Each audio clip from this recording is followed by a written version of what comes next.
بسم الله الرحمن الرحيم الحمد لله رب العالمين والصلاة والسلام على رسول الله وعلى آله وصحبه أجمعين. اللهم علمنا ما ينفعنا وانفعنا بما علمتنا وزدنا علما. اللهم لا سهل إلا ما جعلته سهلا وأنت تجعل الحزن إذا شئت سهلا. سبحانك لا علم لنا إلا ما علمتنا إنك أنت العليم الحكيم. لله تبارك وتعالى السلام عليكم ورحمة الله. Alhamdulillah, we talked about yesterday. We ended with talking about al-qana'ah, which is contentment.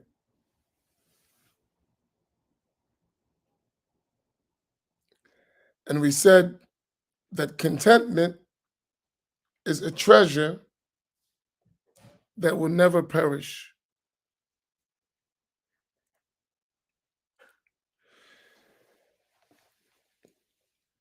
And that is something I was thinking about it. We ended with that yesterday. And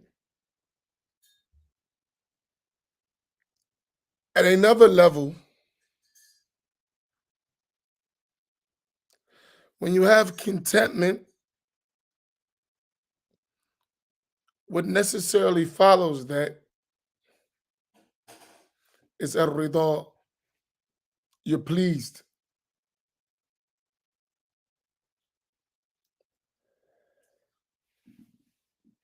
And I think all of us need to find a point where we find both of these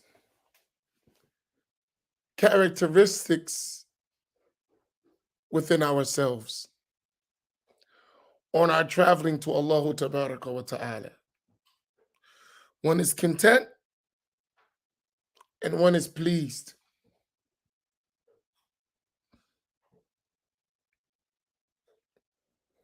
And we are taught by our teachers and from the Prophet, which they relate from the Prophet sallallahu alaihi wasallam,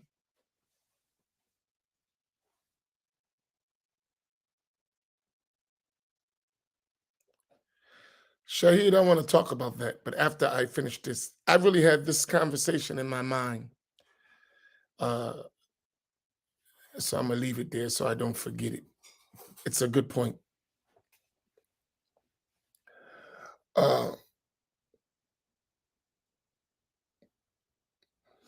So the Prophet ﷺ taught us to say day and night. So usually you would say this after Fajr and after Isha as a weird, a series of devotions that you do regularly. So in terms of the adhkar or remembrances that you would do is this one. Raditu billahi rabba wa bil islam dina wa bi sayyidina Muhammad sallallahu alayhi wa sallam nabiyyan wa rasula. One would say that 3 times in the morning and in the evening, which means I am pleased with Allah as a Lord, with Islam as a way of life, as a religion, and with Sayyidina Muhammad sallallahu alayhi wa sallam as a prophet and messenger. رضيت بالله ربا وبالإسلام دينا وبسيدنا محمد صلى الله عليه وسلم نبيا ورسولا. And that is a very important dhikr. In fact, the one who says this constantly will have complete contentment and pleasure with Allah Tabaraka wa Ta'ala, and in everything that Allah does with one in their life will have contentment and pleasure with the deen of Islam, as the deen, and the Sharia of Sayyiduna Muhammad sallallahu alaihi wasallam as it is, right? And I have to emphasize that. Not the deen how we want it to be, the deen as it is, as Allah revealed it and the Prophet Muhammad sallallahu alaihi wasallam conveyed it. As Allah Tabaraka wa Ta'ala revealed it, and as the Prophet sallallahu alaihi wasallam conveyed it, that deen. And all of its legal judgments.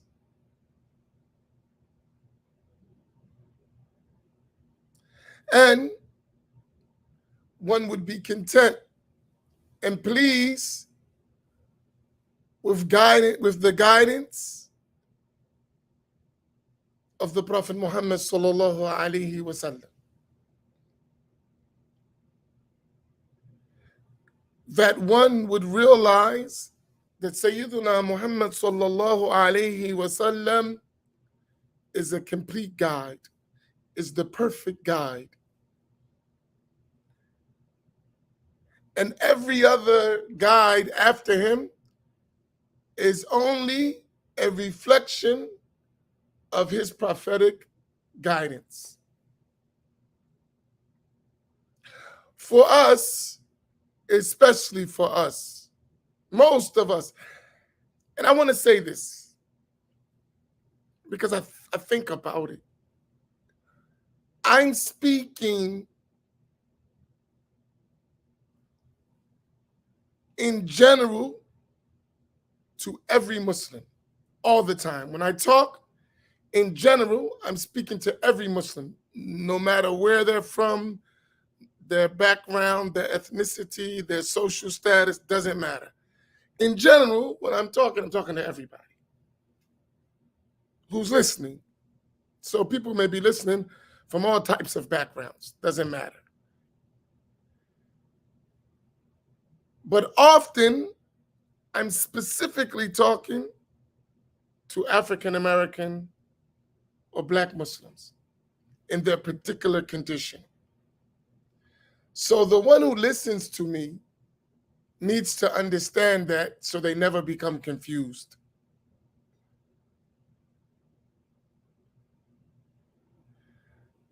You know, when I used to, I don't anymore, but I used to attend like ISNA and ICNA conventions, right? I used to go to ISNA and ICNA conventions like regularly.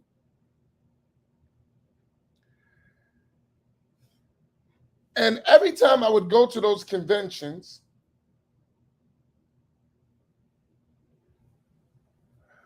and I'm going to go back to Raditu bi Sayyidina Muhammadan Nabiyyan wa Rasulah, to be content and pleased with the Prophet ﷺ as a prophet and messenger, which means he's the perfect guide. I'm going back to that.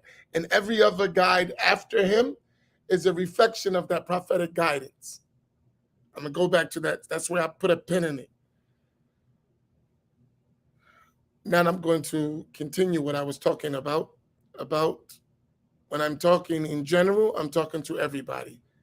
But I'm specifically talking to African Americans, Muslims, or Black Muslims in their condition. So when I used to go to those ICNA and ISNA conventions, I quickly realized that in general, what they were talking about was applicable to everybody as a Muslim. But I understood very quickly that specifically they're talking to their class and group of people, which I'm not necessarily included in that. I understood that quickly. I understood that the concerns that they're talking about are not necessarily my specific concerns. I understood that quickly. And I understood that we're invited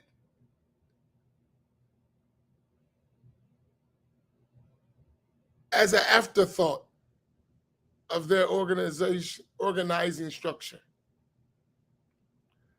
So yeah, you invited, but that's after we establish what we're trying to do. You're not considered in what we're trying to do, but once we got what we want to do, now you're generally welcome. And I understood that. And I never was offended by that. Never.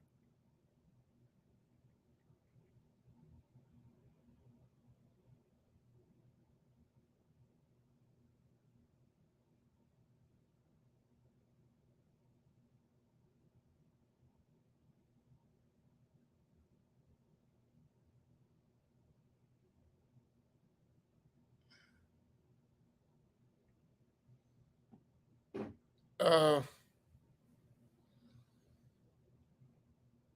so I never had a problem with it. Why? Because I understood they have a collective concerns and they got to take care of their concerns, but they never forget everybody. But it's after they take care of their concerns. With that being said, that's the same way I think in terms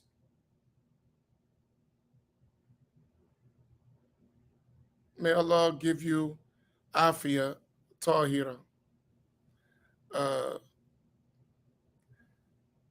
so when I'm talking specifically to African Americans, Muslim concerns that need to be addressed. But that doesn't exclude everyone else in a general manner. Unless I'm talking about strict rules of the religion, then that's for everyone. You know what I mean? It doesn't have one group over another.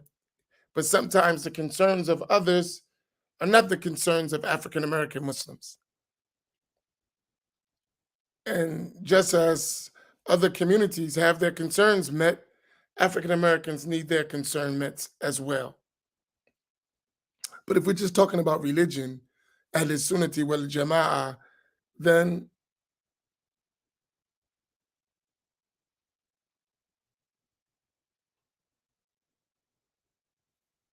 uh, then that's general for everyone. Is this point clear for everyone, especially non-African Americans? Do y'all understand what I'm saying? Because I know there's non-African Americans that listen, that support, that are, but I wanted you to make sure you understand what I'm talking about. Because I never want people to think that they're forgotten. That's not a good feeling at all. That's not a good feeling for nobody, especially us as human beings. No human being should be forgotten. Even the worst kafir should be considered, that we should try to guide them. We shouldn't just forget people and write them off. No one should be treated like that.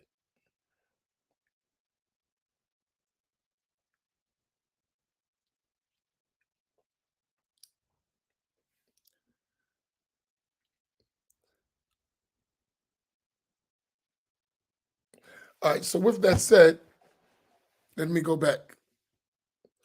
Especially for African Americans, we need that last point, that the perfect guide is Sayyiduna Muhammad sallallahu alayhi wasallam.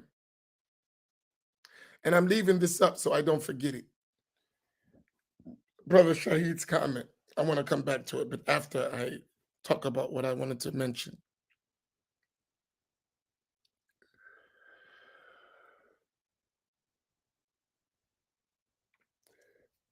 Why do I say it's specifically for us?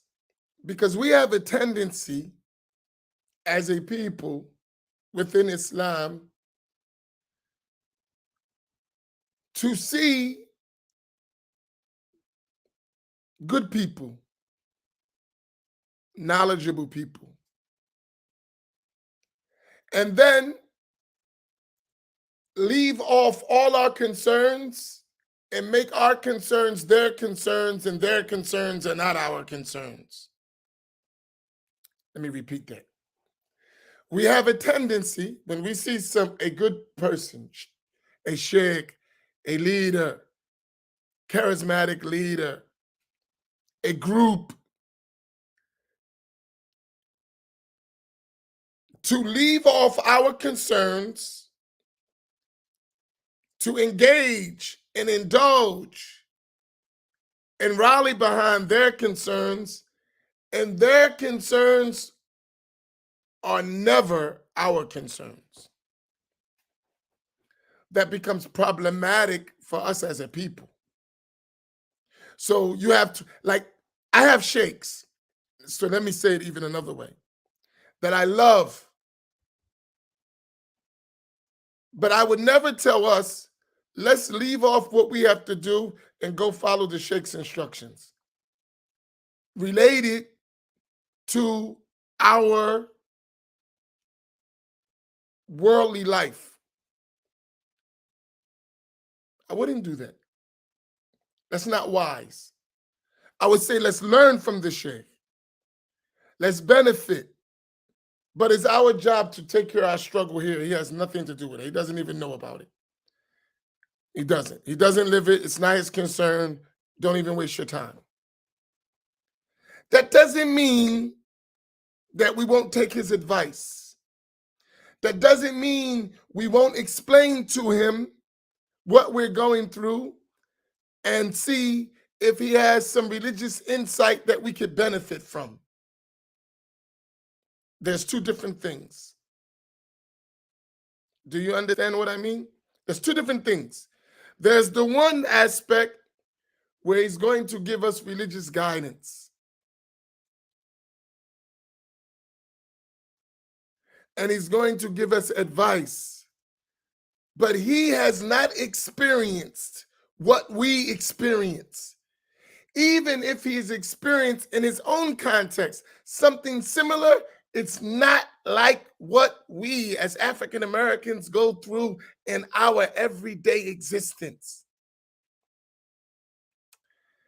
I'll give you one simple case to that.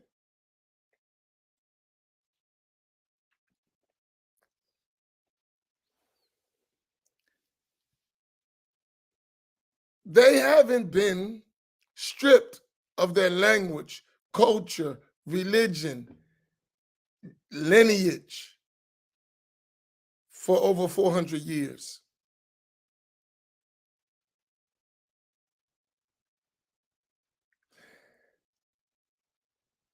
Land, identity, and everything that relates to it,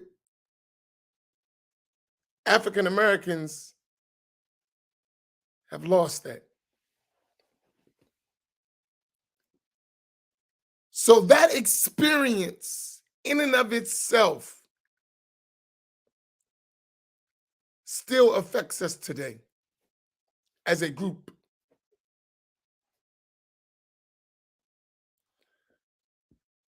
So you're going to be having experiences that no one else has. We're a special people. And when I say special people, I didn't say better. I said special. Our conditions and our circumstances are different from anyone in the world.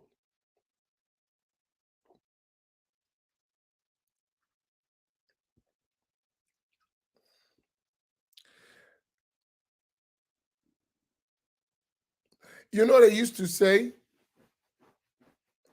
it's a black thing you wouldn't understand. Y'all remember that saying? It's a black thing you wouldn't understand.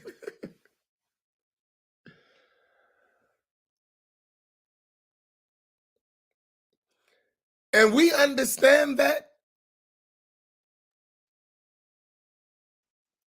very well. We know exactly what that means. Any African American, you says that to them, they understand what you're saying. Because they do understand the certain circumstances that only we experience. They know it.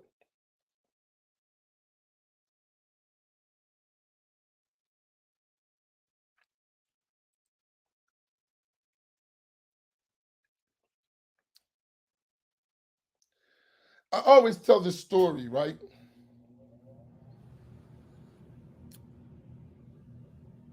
I remember when I was young, especially in New Jersey, especially on the New Jersey Turnpike.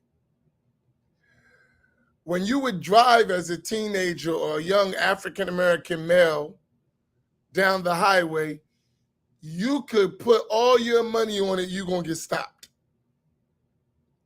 And if you didn't get stopped, you were surprised. That's deep, right? If you drive down the New Jersey Turnpike or the Parkway, definitely the Turnpike, as a young African American man, you can guarantee you're going to get stopped. And if you didn't get stopped, you yourself is surprised.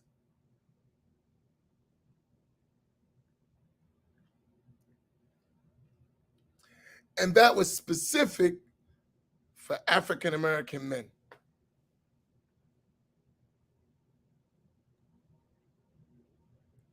That was specific. Racial profiling.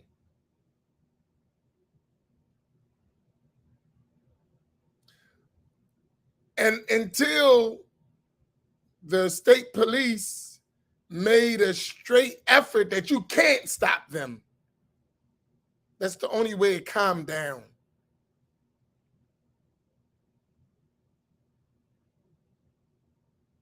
Right?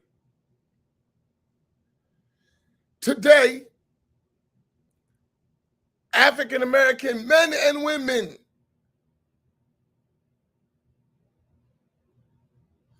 when they get stopped by the police, it's always a tense moment. Even subconsciously, if not consciously, it's a tense moment. No matter what age you are.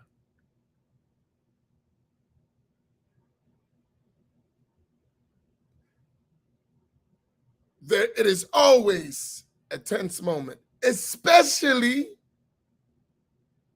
if they're outside their own neighborhoods. It's a tense moment in their own neighborhoods. But if they're outside their neighborhoods, in the suburbs, on the highways, it's a tense moment. They have no idea what's going to transpire. Have no idea. And African Americans know that feeling.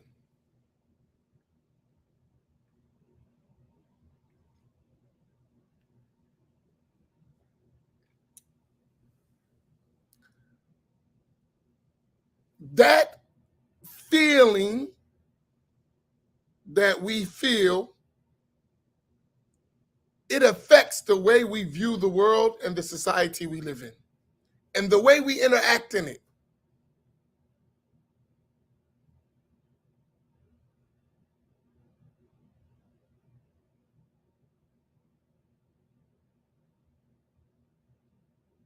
I'll tell you a story one time. All right, let me go back before I tell a story. So for us, when we looking at guidance, we have to look at the Prophet Muhammad sallallahu alaihi wasallam diligently, and then we have to weigh everyone else we look at in that light. And we can't be afraid of that.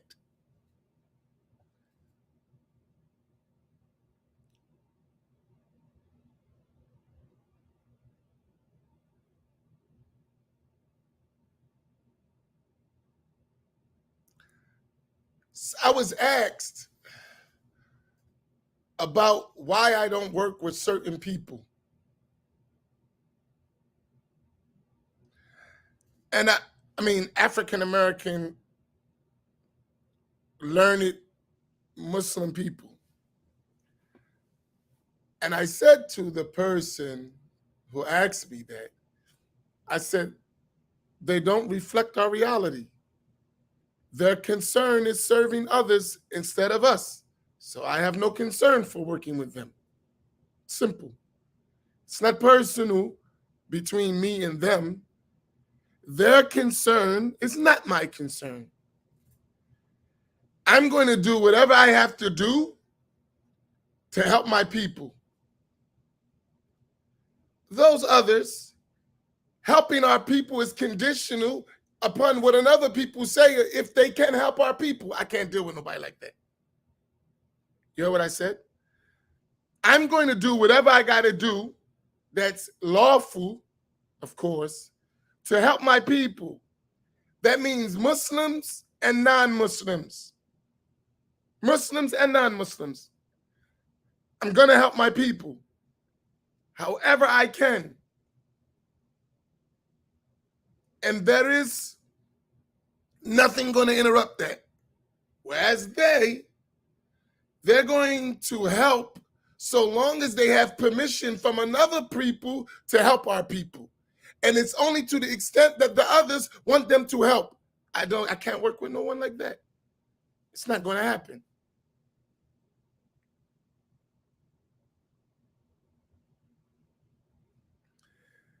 If you got to get permission to help us, you're not helping us. You're hurting us. Just the fact that you have to go get permission to help us hurts us. Do you understand what I'm saying? I'm saying permission from someone else. That's not us. To deal with our problems. That's a problem. I can't work with you.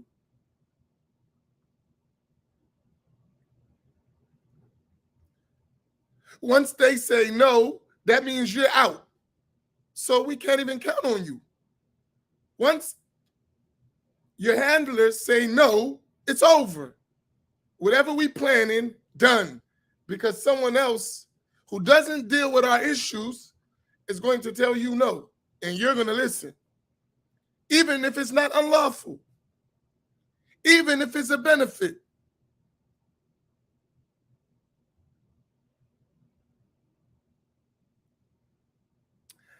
I ain't even talking about teaching the religion.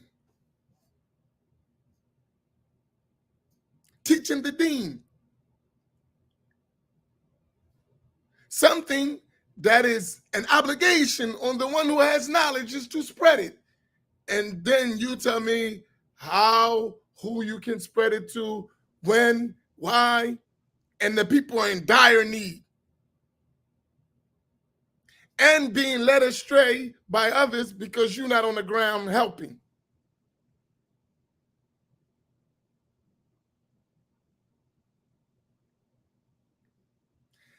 And then, worse, you're going to deliver my people to the one who's controlling you, which is worse.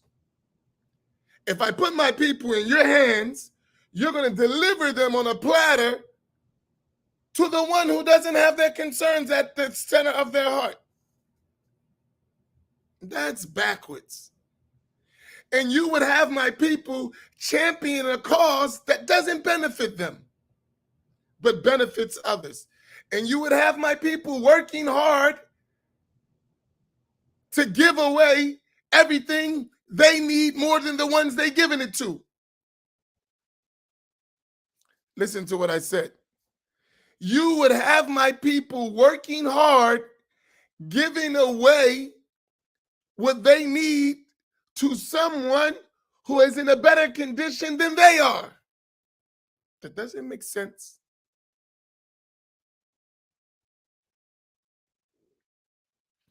So we're giving all our efforts to someone who has more than we have. We give all of it to them. We have nothing. They grow and then leave us in our same condition.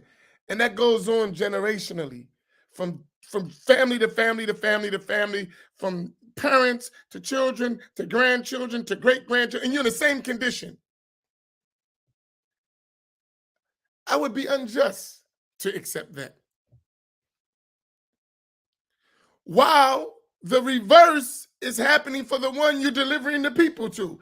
From generation to generation to generation, they're growing, getting better, building, while we stay the same.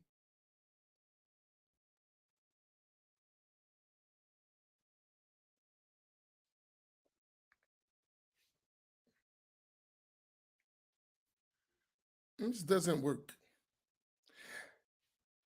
And I understand from the one who's the recipient of that, our service and our compliance and our subjugation, you benefit from it. So it makes perfect sense to you. If you're going to bring me all your money and I'm going to build and I'm going to look good, you're going to give me all your service, free labor, and I'm going to build, then it works for me. But I'm asking us to think about this. What about us? What about us? This is a conversation for us. I'm not talking about the others. I'm talking about us as a people. That's a concern.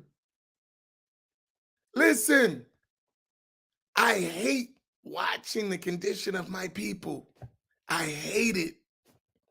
You know what I'm about? Enjoying what is right and forbidding what is wrong? This is wrong. How we do ourselves, forget about somebody else.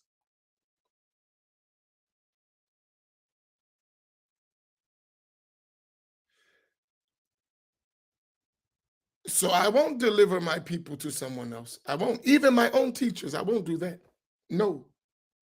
We'll learn, we'll take the information, we'll take the instructions, and we'll build. And believe me, when I was a kid, I was like this.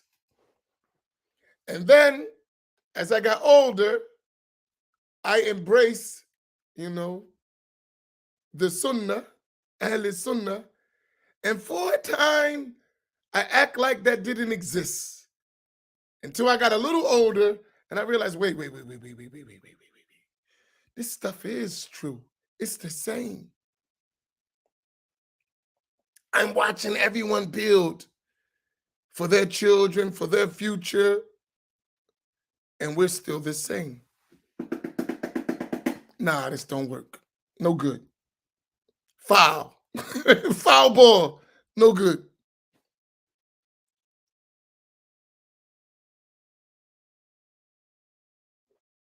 Foul ball. No, I don't accept.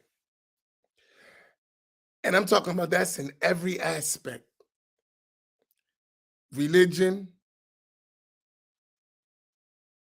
economics, education, careers, employment, services. In every aspect, we're given an inferior product. And it's up to us to realize, hey, no, this ain't cool. In every aspect, we're given an inferior product. Let me give you an example. I told the people in Jumu'ah yesterday this, before Jumu'ah.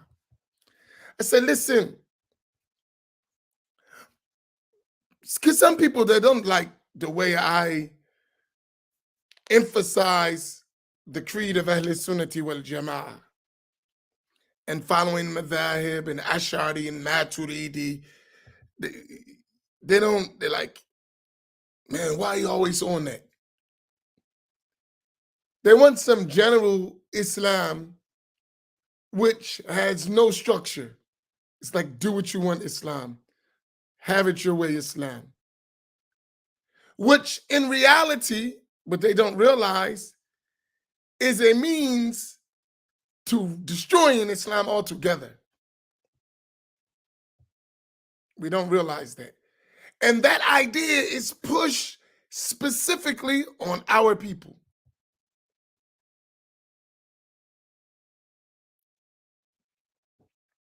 That's our version of Islam. An Islam that is not Islam at all, right? Do what you want Islam. Give that to the black people. While everyone else has a structured system of learning, scholarship, everything. They're building that, as is the whole Muslim world. But for you, just do whatever you want. Don't worry about it. Just do whatever you want. And that's the feeling. That's the treatment. It's obvious if you look at it. When are we going to realize that has to stop? From us. I'm not talking about no one else. I'm talking about us. So he said this brother has created a movement among African-American Muslims. I pray we are successful and reestablish a strong African-American Muslim community here in the U.S. You know what that takes, Brother Shaheed? It takes some serious waking up for us as a people. That's not easy. Because they successfully, and I told this brother yesterday, and I don't mention names, but I like to talk about what really goes on, so because it's much easier when we talk about reality and some stuff in our mind. So a brother said to me yesterday after I did it like a lesson before Jumu'ah and then Jumu'ah, the khutbah. So in the lesson, I went like explaining what is the methodology of Masjid Muhammad, and I questioned the attendees at Jumu'ah, like shooting questions, making sure they understand. And they were looking like, here, this guy again. But I was drilling them, right? No, we have to learn. Here's the point. So he said, do you think that was the best place to do that? I said, it's the only place to do it. I said, it's the only place to do it. Why? Because someone told us somewhere that we only need to come to Jumu'ah. That's it. The vast majority of us. We don't attend sessions of knowledge. We don't do regular activity, 5 prayers all the time. Right?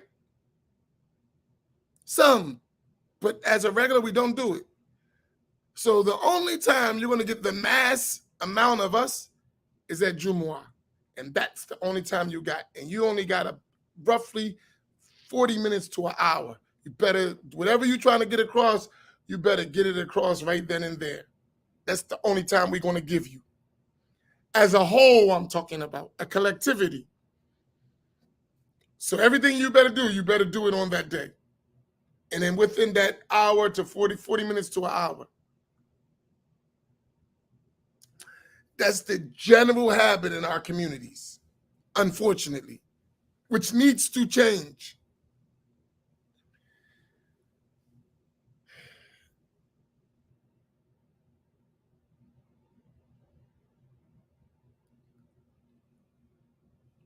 So I said, listen, there are certain factors that we deal with. There's been a successful movement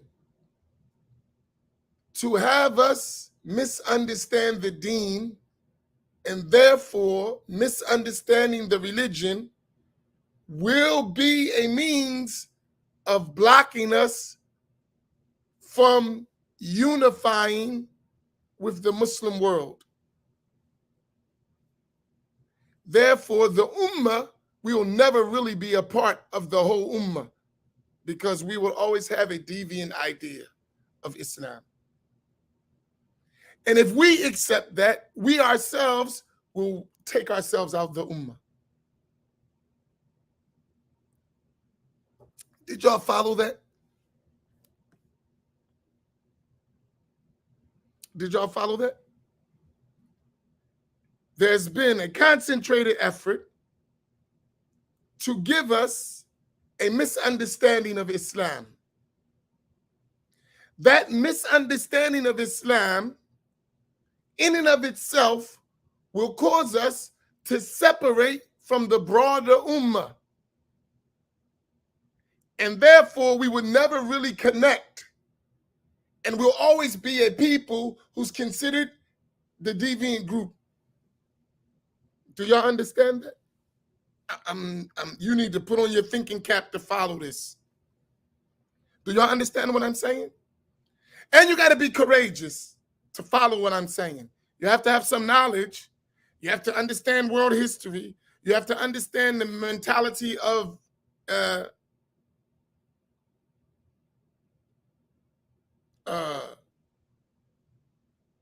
colonizers and subjugators.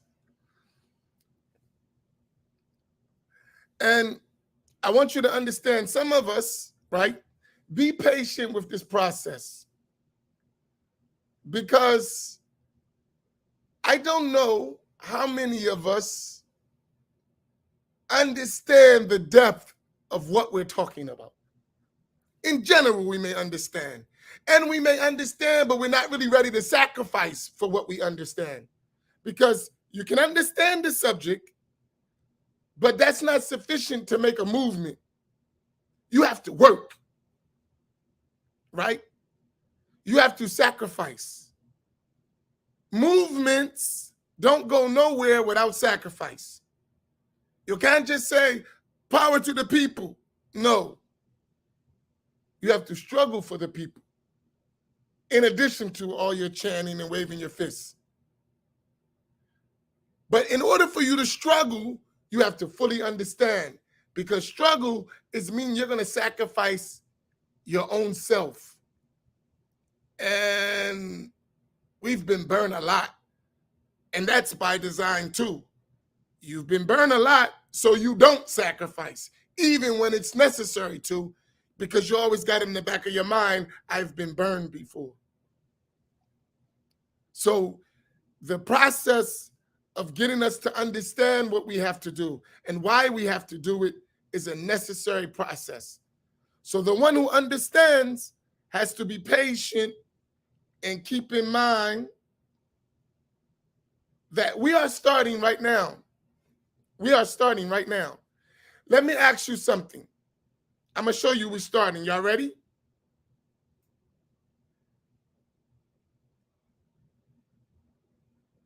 We have the mother of all the hadith of the Prophet sallallahu alaihi wasallam. I'm going to show you we're starting right now. That most people would have never even known that before this movement that we're doing here, before this, many of us would have never been able to answer these questions. And that'll show you we're starting. So the mother of all the hadith of the Prophet sallallahu alaihi wasallam, or the center, or the essence of all the hadith of the Prophet sallallahu alaihi wasallam, are which hadith? Is which hadith? Which hadith is the mother of all the hadith of the Prophet sallallahu alaihi wasallam? Question. I'm going to show you we were getting it. You ready? We started. Okay, everyone answer. Don't let just one. What is the mother, al-Hadith? The mother of the hadith, or the hadith of Rasulullah sallallahu alaihi wasallam, the hadith. What is the mother of the hadith of the Prophet sallallahu alaihi wasallam? Tayyib. Everyone said Hadith Jibreel. Good.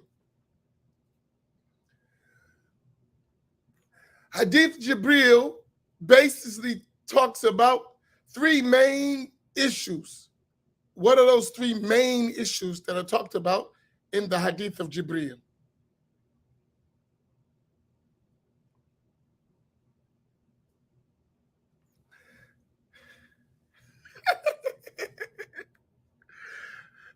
I have fun, believe me. I love this. While you answered that, those three, what are those three main issues in Hadith Jibreel? Yesterday, we had a visitor in the masjid, and he was in the front row. He was listening. He was like, man, he had a look on his face like, I've never heard this type of stuff before. He heard it, but he never heard nobody be like, bam, right? He was looking like, wow. This is the look he had in his face.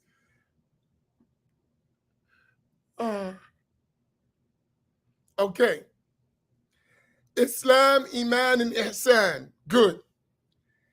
Each of those points that are mentioned in the Hadith refer to what Islamic sciences? Islam, Iman, and Ihsan. They refer to what Islamic sciences? Go ahead.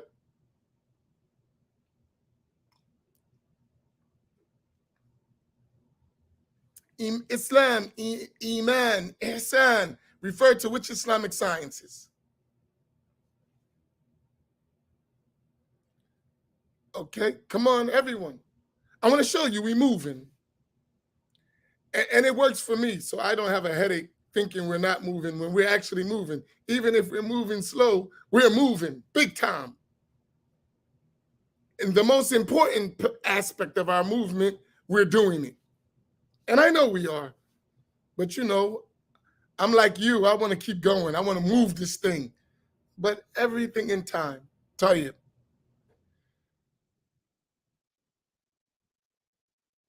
So our deen is Islam, right? We are Ahl Sunnati wal Jama'ah, right? Every one of us know Ahl Sunnati wal Jama'ah, right? Am I correct? All of us know the term Ahl Sunnati wal Jama'ah, right? Excuse me. All of us know this term, right? Every single one of us should know Ahl Sunnati wal Jama'ah, right? All of us know that. We're not Nation of Islam. We're not Moorish Science Temple. We're not La Madhabiyya. We're not Shia. We're Ahl Sunnah, right? We all understand that. That's a step. There was a time we weren't like that at all. And when we say Ahl Sunnati wal Jama'ah, we know what that means, right? So we took those three sciences, Aqidah, Fiqh, and Tasawwuf. In Aqidah, who are Ahl Sunnati wal Jama'ah? In Aqidah, who are Ahl Sunnati wal Jama'ah? That's a question. I want everyone to answer. In Aqidah, who are Ahl Sunnati wal Jama'ah?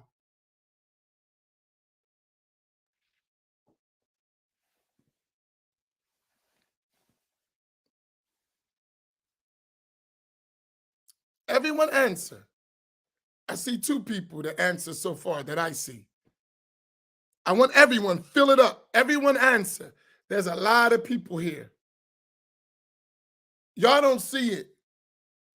We have every day over 100 people that follow what we're doing every day, and maybe more. Every single day. Some of them live, some of them catching the repeat, and it just goes up over every day, over 100 and something people. So there's a group of us. That's a lot of people, right? So everyone knows Ahl Sunnati wal Jama'ah are the Asharis and the Maturidis. That's everyone here. Many of us have never even heard of that before this program, before what we're doing. I never saw no one here say, for instance, I'm Wahhabi or Salafi. So they understood. They learned something. They learned something. That's huge. They learned something. And that's essential in the core aspects of belief. That's huge. We have now joined us, the majority of the Muslims around the world, past and present. That's huge. Now let us understand, besides the name Ash'ari or Maturidi, the tenets of faith of Islam well and can articulate that. That's huge for us as a people, just that movement.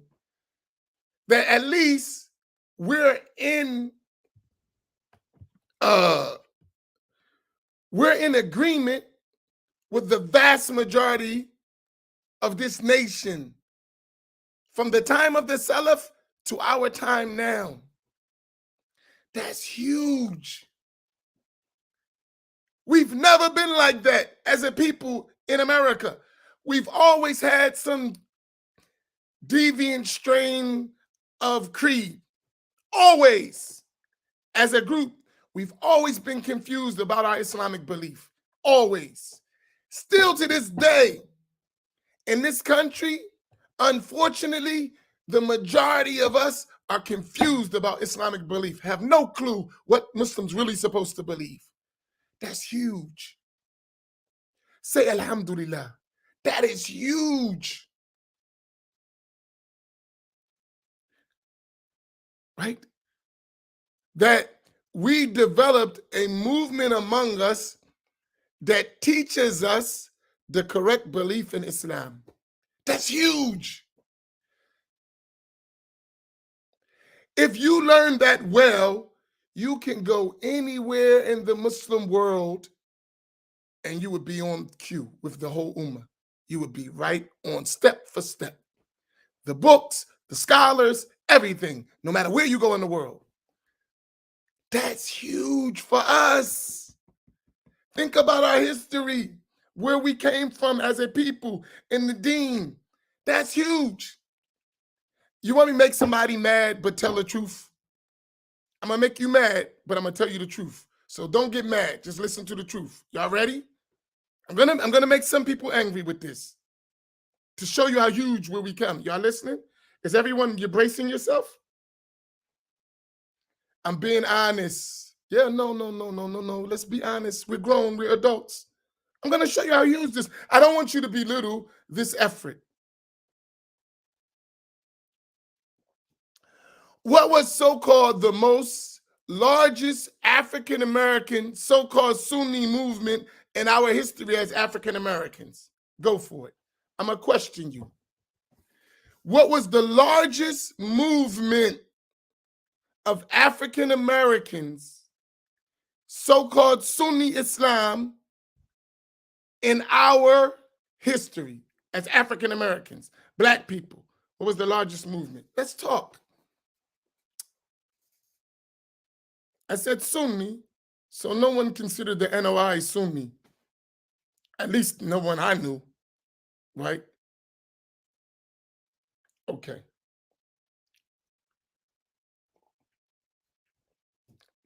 Now we're going to battle it out. Watch this one. Okay. So we got two questions. The Wafdi Muhammad community and the Darwa Islam movement. Right? Historically. And the Salafi movement. Right? Blacks follow those movements. So either the Dar or the Wafdi Muhammad. Was the Wafdi Muhammad original movement, and still to this day, unfortunately, the majority of the people, were they Ash'ari or Maturidi? Question. Let's be honest. That's not an attack. We're just talking straight. Don't get angry. We're talking straight. Were they Ash'ari or Maturidi?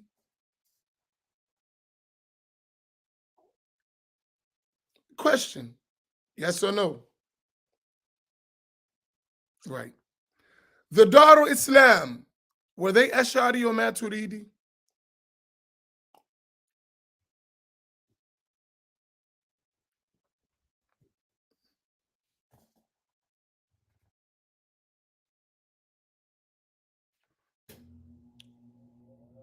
Right? Do you hear what I said? You just said these were the largest movements of African Americans. We're not criticizing their effort. That's not what we're talking about. Don't get personal. We're just talking about the fact. We're not saying they didn't make a good effort. We're not saying they didn't do good. We're not saying none of that. We're just talking about the issue. Please, you can't be sensitive if you want truth. You can't go to the doctor and the doctor says you have cancer and you want to punch him in the face. You have cancer. I'm going to help you get rid of the cancer. Don't get mad at me as the doctor because I told you, I diagnosed you and told you you have cancer. I'm going to help you. Don't fight me. Y'all understand what I'm saying, the analogy? Because it hurts when someone sometimes tells you the truth. It hurts. Even though you know it, it hurts. Let's just deal with the truth. It's not an attack. It's just we're dealing with the truth. I know this is a very sensitive issue. So I'm dealing with it in a sensitive manner, but we're going to talk about it. You know, I remember all of us have probably experienced it, right? I'm going to move a little bit because this is sensitive. I do realize that, what I'm saying, right?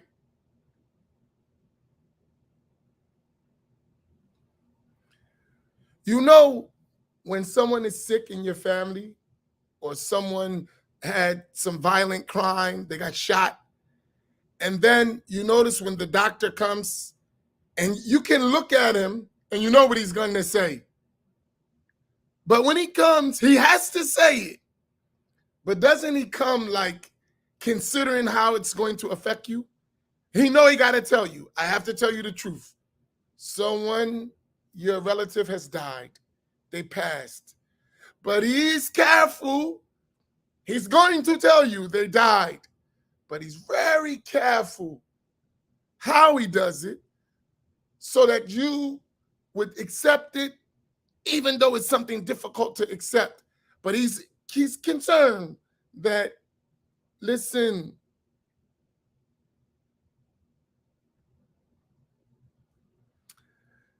I don't want to hurt you by saying this, but I have to tell you. And I know it's going to hurt, but I have to tell you. So I'm moving on that vibe, right? Because some of these things hurt because we put our energy in this, but it ain't our fault. I want you to know that. It's not our fault. So what you've told me from that, this is historically, you can check it, right? So we said the Dar or the Wafdi Muhammad and later the Salafi movement. None of them were Ash'ari and Maturidi. So that means we as a people, even our largest movements, didn't have a sound structure and correct Sunni Islamic belief. Think about that. Think about that. Now we're talking, at least we have an idea of what the mass majority of Sunni Muslims believe. We've been practicing without even knowing the proper belief. That's not our fault. That's what was brought to us. We didn't have education. We didn't have we didn't know. We didn't have Arabic language. We didn't have resources to books and scholarship. We ain't know none of that. So we got what someone gave us. That's it. They happened to give us something that didn't reflect the majority of the Muslim nation. But now we know the difference, or we're learning the difference. Even if we're starting with just the names, that's movement. Do y'all follow my point? Do y'all follow my point? Yes or no? That's movement. That's huge movement.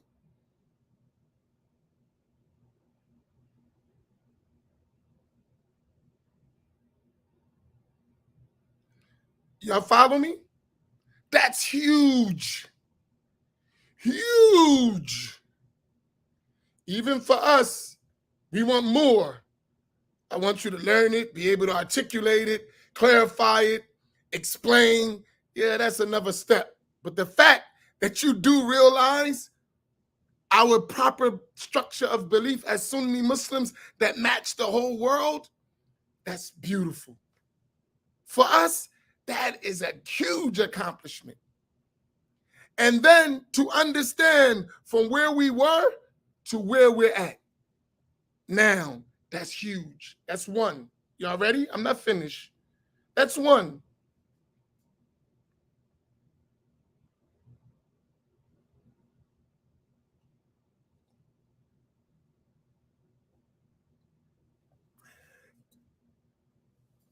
Anissa, we're going to get to that, but one thing at a time. I'm trying to do everything. I'm only one person. And I'll talk about why I'm only one person later. That's the sacrifice part. Right? Okay, good. That's the creed. That was Aqidah. That was Al-Iman. Al-Islam, you said, referred to Al-Fiqh, right? This is from Hadith Jibreel,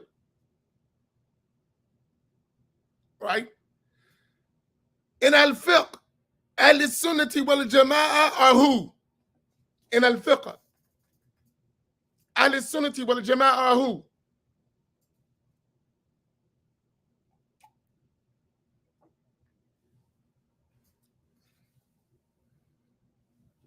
Al-Sunnati wal-Jama'ah are who?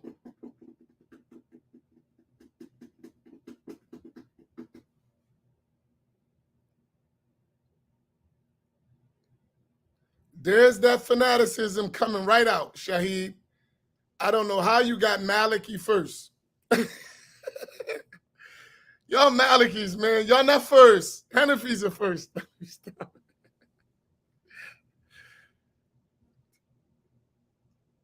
Not the four Imams, the four Madhahib. Hanafi, Maliki, Shafi'i, Hanbali. Right? And all of them are equally valid. And we know why. No one is better than the other. That's true. I'm on a serious tip. Even though I think Shafi'i is better, but that's not real. That's just my fanaticism. All the schools are equally the same and valid to follow, any one of them. And those four only, right? Question. And all of us know the difference between a mujtahid and a muqallid, right? Every one of us know the difference between a mujtahid and a muqallid, right? Yes or no? All of us know the differences between a mujtahid and a muqallid, right?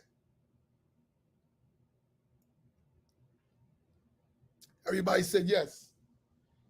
And all of us know that we're not mujtahids, right? Facebook user, who are you? Reveal yourself. Stop hiding behind Facebook user. I can't see you. You said no. Who are you? Is this Ashir or he's on a plane? It can't be him. It's got to be someone else. I'd like to get to know you, Facebook user, whoever you are. You said no, right? So we all know that. And if a person is not a mujtahid, we all realize he must follow one of those schools, not all of them, right? He must follow one school, not all the schools, right? We do know that, right? All of us know that. If you're not a mujtahid, you must follow a school, and one of the schools, not all of them, right? Am I right? From what we know.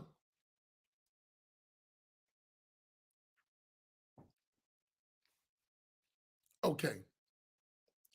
Now I go to the question. I'm just making comparisons to show you your progress. Because somebody say we're not moving. Heck, we not moving. We moving big time. You mentioned the early community and the vast majority of the community of Imam Murafti Muhammad rahimahullah and the Darul Islam. Did they follow one of the four schools? Specifically, the people follow a madhab? Did they? Yes or no? That's a question. Did they follow a madhab?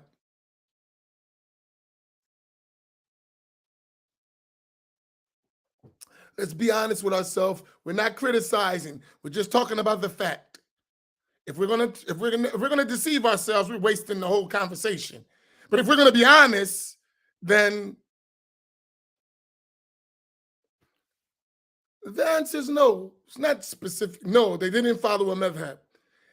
Even if they said we follow all madhabs, that's wrong. You're not a mujtahid. You can't follow all the madhabs. So you didn't follow a madhab. The answer is no. Right? That's real. It's not an attack. It's real. And if someone comes and tells me yes, that means you weren't paying attention even then. Right? I know, I'm not speaking something I don't know. It's obvious, right? Right? All right. Now, so now we all know that. We know that that's progress. That's huge progress. That's huge progress.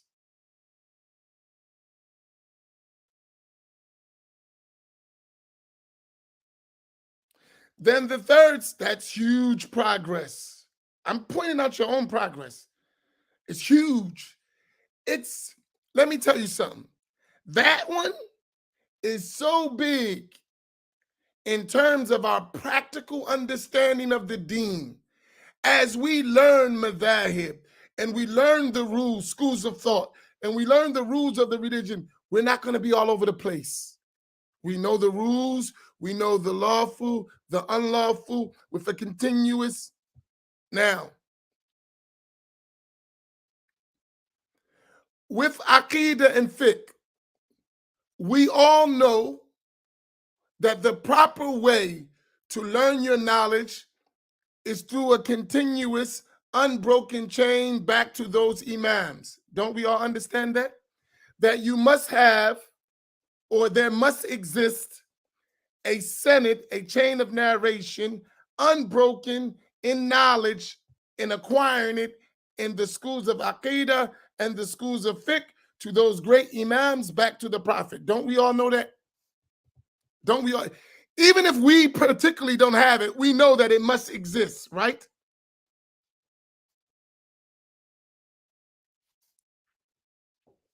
Yes, we do. We do know that, right? In the past, was this a subject matter that was discussed among us as the early Imam Wafdi Muhammad community or Darul Islam? Was that discussed? Was that a highlight in our learning?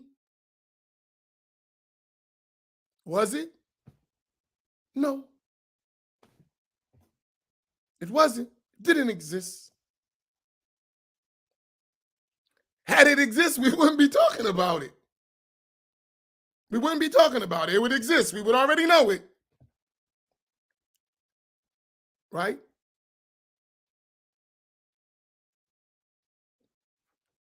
So there's progress. Now, let me show you the genius of Imam Wafdi Muhammad, rahimahullah. Let me show you the genius of Imam Wafdi Muhammad. He understood that and he went to fix it. How did he fix it? He went to fix it. He understood what I'm talking about and he went to fix it. What did he do?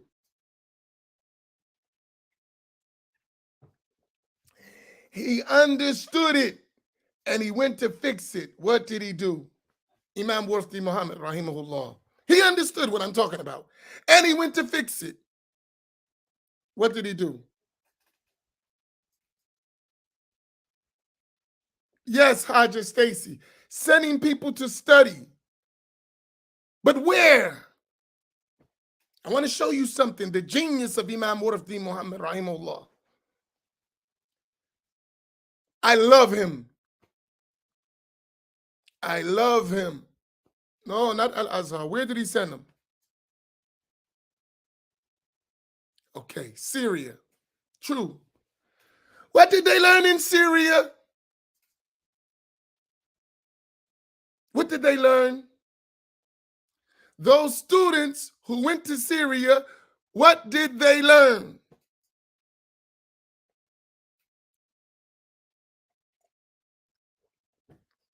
They learned exactly what I'm telling you.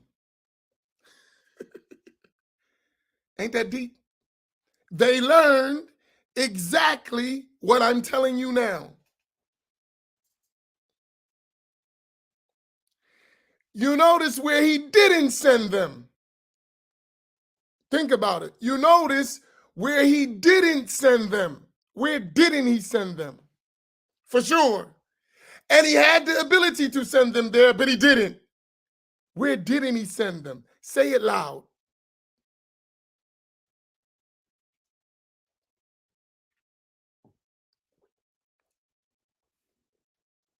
He didn't send them to Saudi Arabia. And he had the ability to do that. And it would have been more facilitated, more money, more everything, but he didn't do it. Think about that.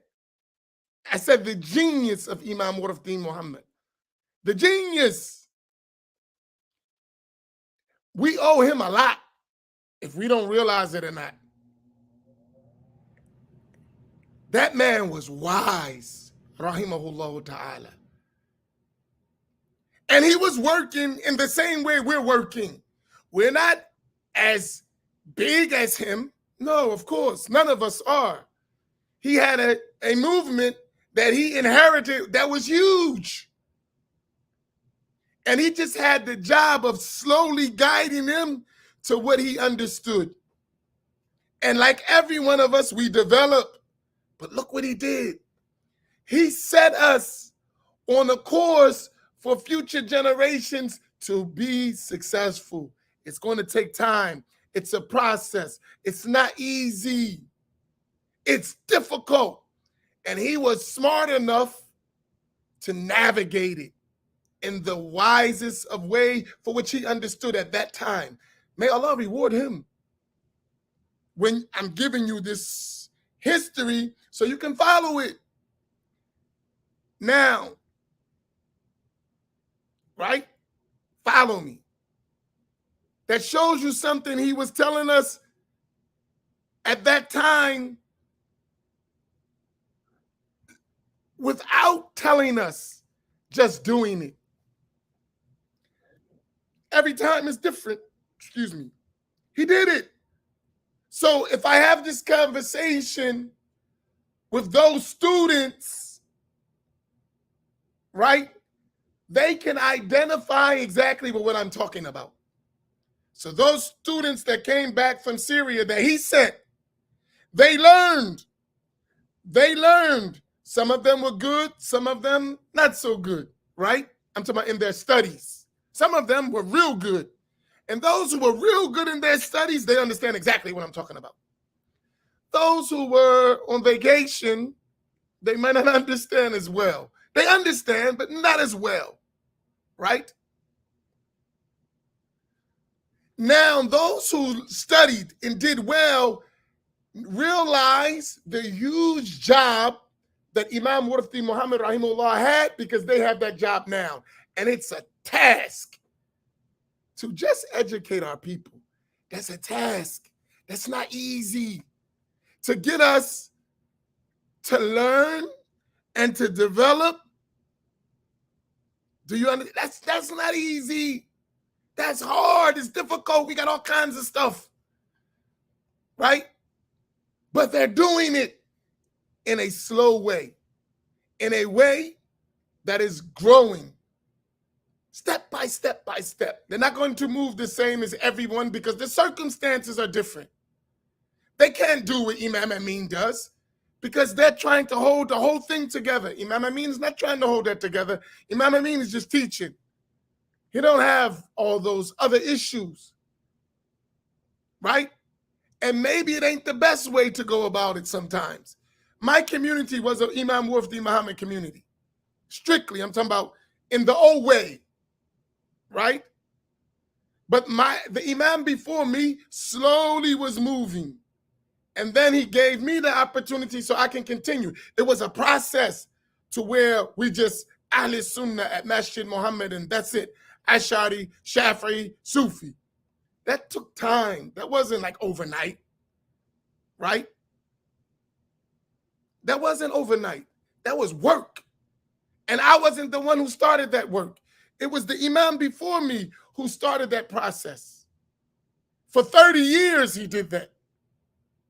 30 years he worked on this to get it. So when I came, I was able to go another step. 30 years. So that process from coming from the Nation of Islam to Ahl Sunnati wal Jama'ah, it took about 45 years. 45 years. That wasn't easy. That's a long time. About 45 years. And now we're still struggling to get people to learn, which is probably going to take another 40 years. You got it. Now you got to learn. You got the concept. Now you have to learn and then teach and build. You're talking a long time. It's a lot of work. You understand my point? Y'all following me with this?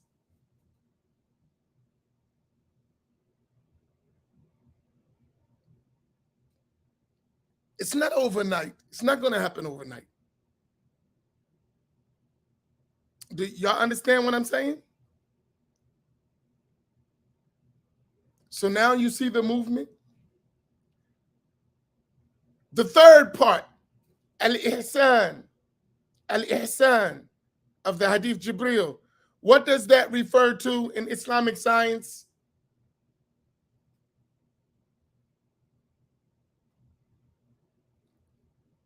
What does that in Islamic science is al-ihsan? I'm moving.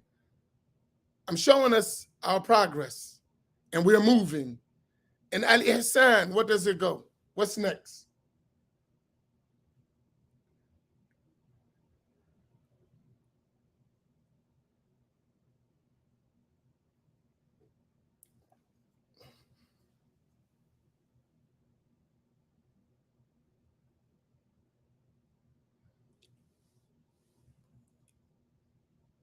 All right. Amir, rebuilding Amir, I'm going to come back to that. Let me move to the next stage. I'm not going to forget what you said. Right? Now, I know y'all got these fancy Arabic words. What do we say tasawwuf in English? So let's be real. Tasawwuf in English means what? What do we call it in English? Purification of the heart. No. Purification of the heart. No, be explicit. Tasawwuf means what? No spiritual path. Come on, knock it off. Be straight. Don't be afraid. You don't have to anymore. Speak. Tasawwuf is what? What do we call tasawwuf in English? Say it. You got it. Don't beat around the bush.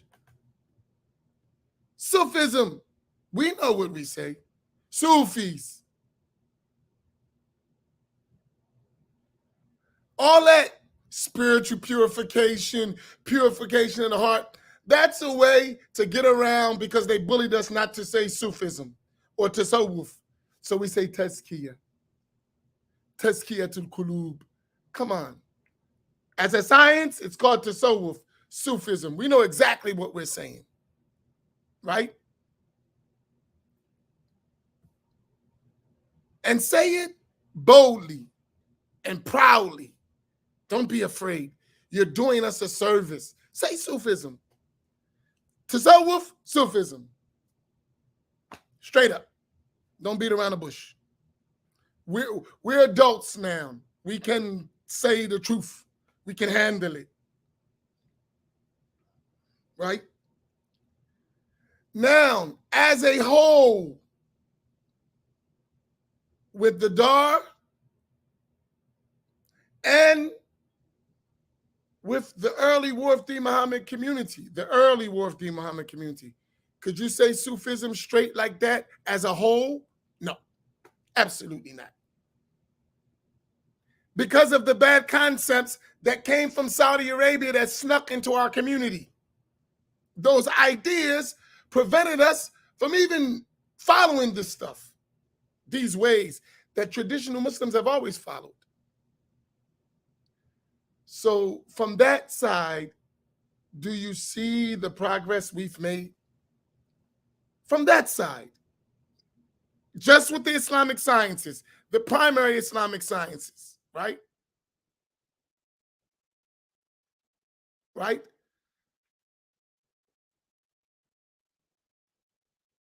Right? We've come a long way. Trust me.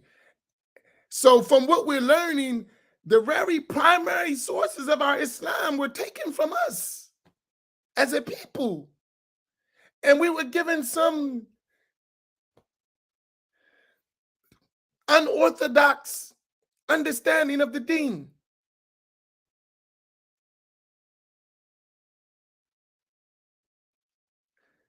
The fact that we reconnected to the majority of the Muslim nation and our understanding of the primary sources of the religion is a huge victory in and of itself.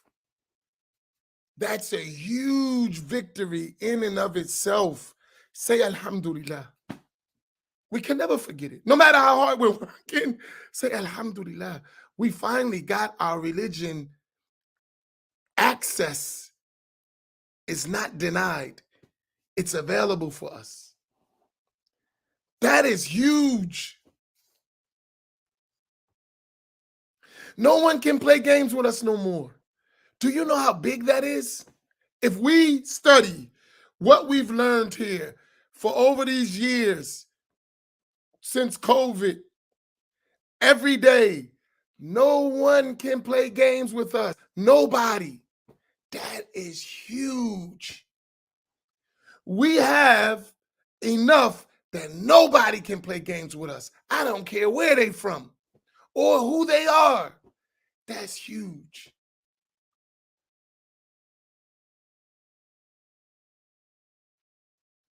That's huge. And if we study well, just what we've been doing, and we did the work, we could prove it easily if we did the work. How many of you started your homework? Just by question. Y'all remember the homework, right?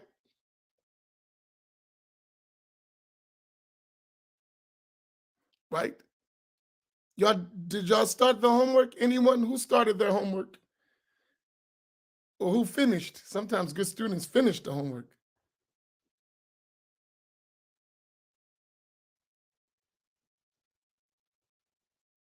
What's HW? I don't know what that means. Y'all didn't know the homework assignment? It was loud and clear. Come on, Sister Haja Stacy.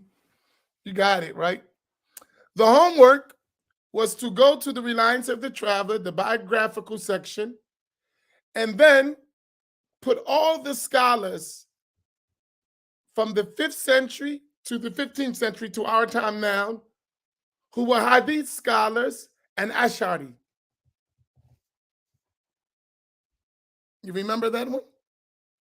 That's the one you should be working on. That homework assignment. So you would go to the Reliance of the Traveler. So you need the book, right? And then you would go to section X, right? And then from section X, you would go to find all of the scholars of Hadith who were Ash'ari, right? And then you would put them in their respective century, right? From the 5th, so that's after the time of Imam al-Ash'ari, to the 15th century, and then put the scholars in each century. So in the 5th, there were these people. In the 6th, these. 7th, 8th, 9th, 10th, 11th, 12th, 13th, 14th, 15th.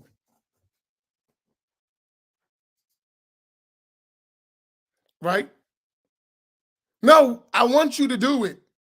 That's your chain of narration, if you realize it or not, from you to get the idea and the concept, right?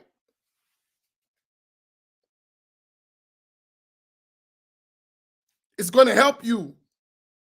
And I put the link for the book for those who don't have it and want to get it. I'm going to help you, inshallah. This is going to get you in the process. And then I'm going to give you, once you do your work, real chains of narration. And we're going to study in them and we're going to memorize them. For myself, back to those teachers. I'm going to help you. I have them, right?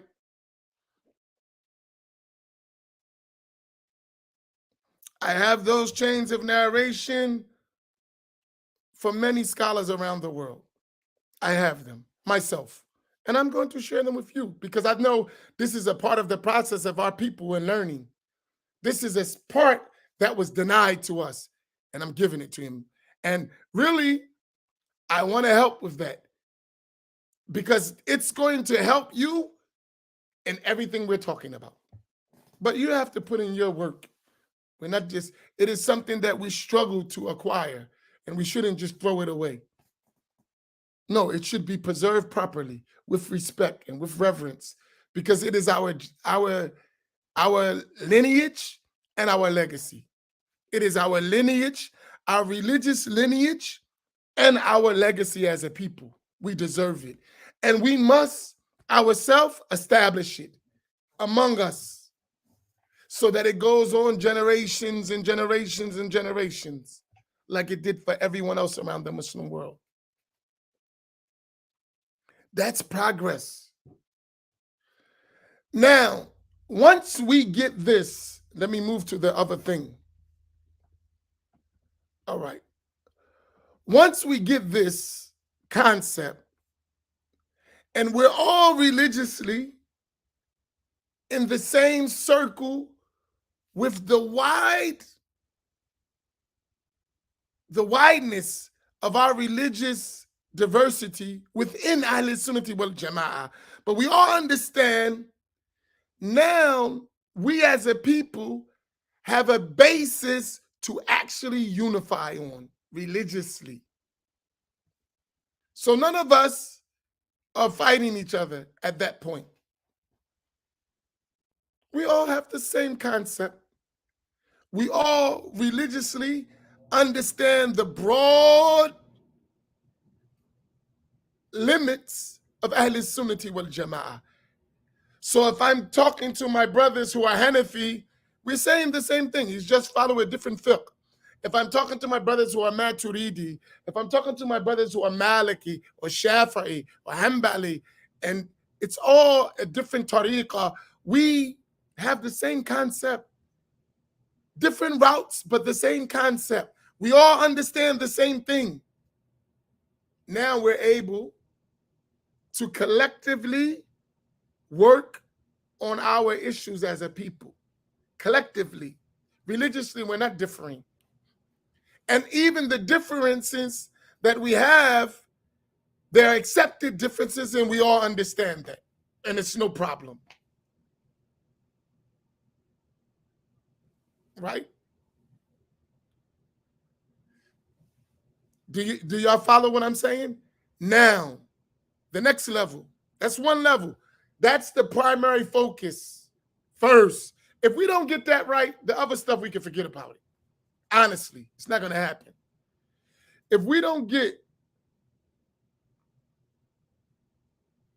our religious understanding correct, and it's being correct will unify it automatically.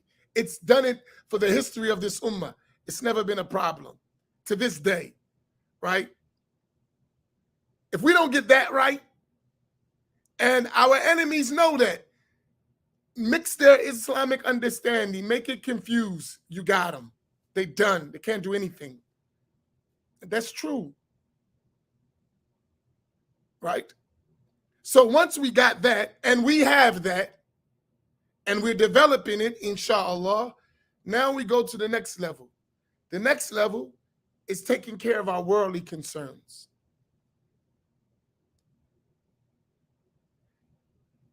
Now we're saying as a people, we need to build institutions.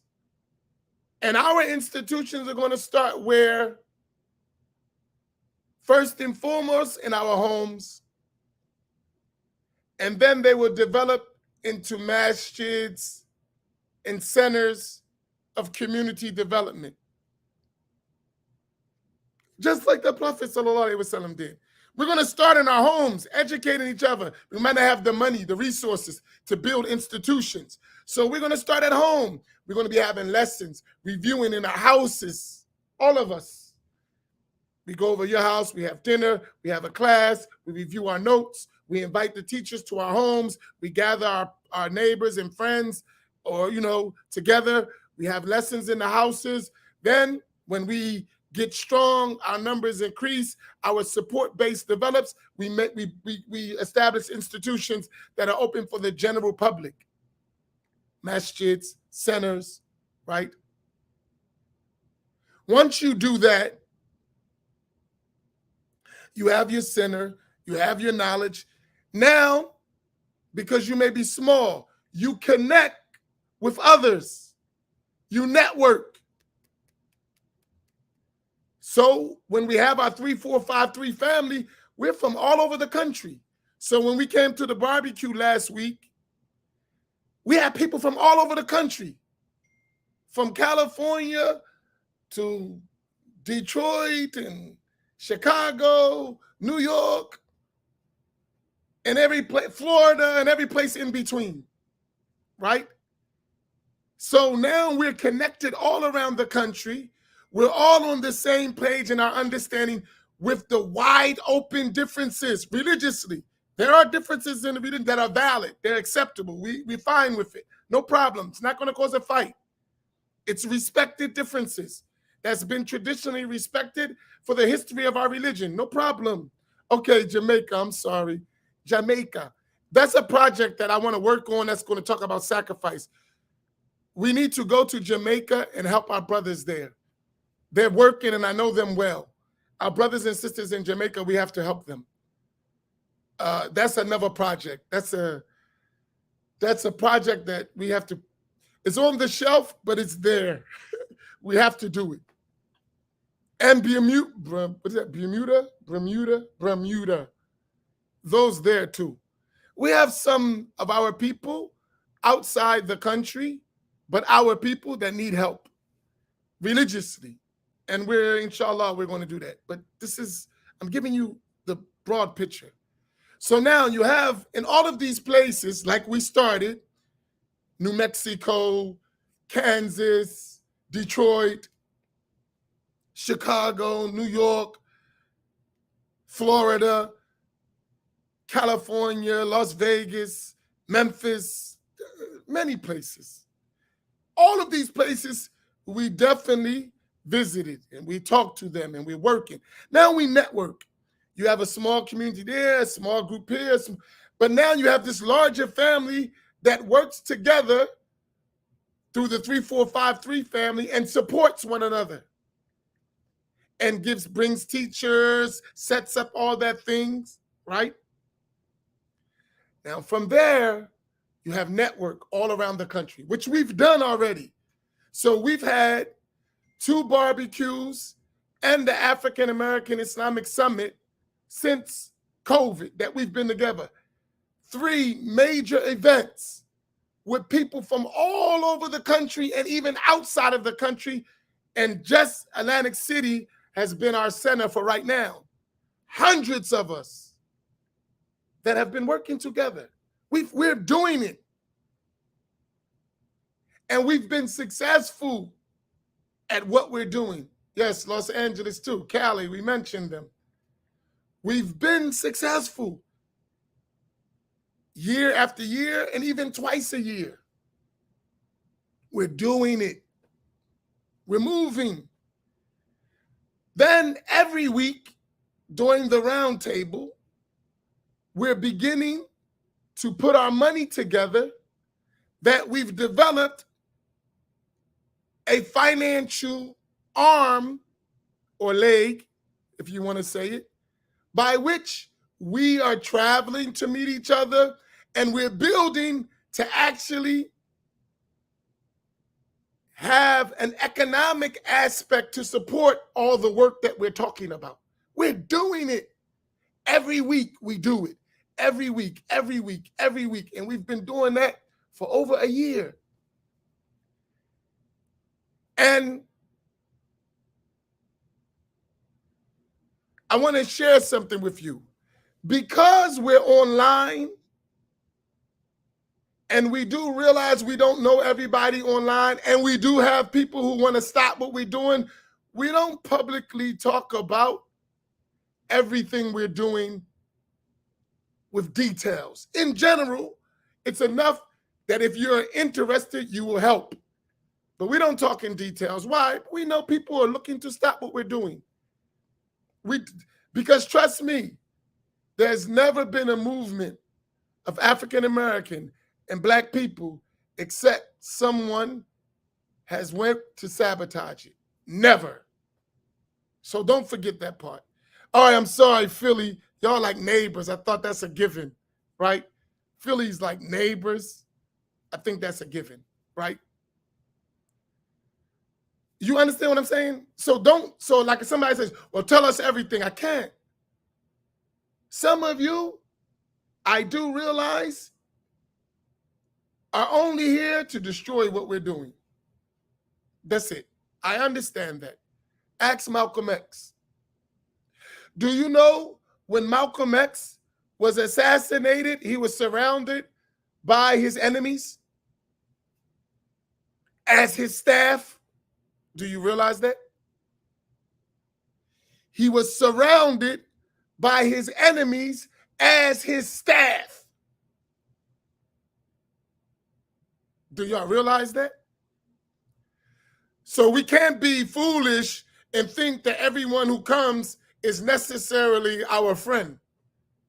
And we should just be open to them with everything we're doing. We can't. That would be foolish.